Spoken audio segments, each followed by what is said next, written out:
Evo.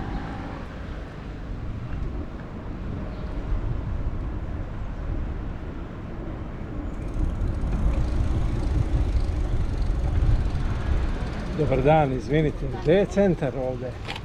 Ovdje. Evo tu baš ovdje. Pa da, kod opštine da idete u Budovanje, samo krenite pa idete pravo u centru.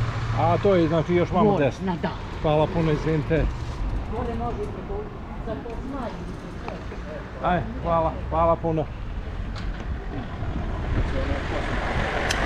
Ne, za Kosma. A? Kako za Kosma?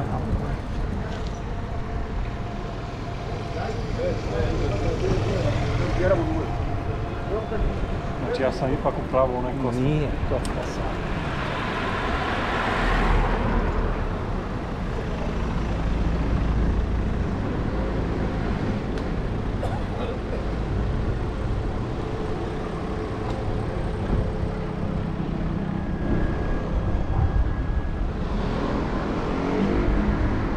Evo ga, Sokot, Sokoćan.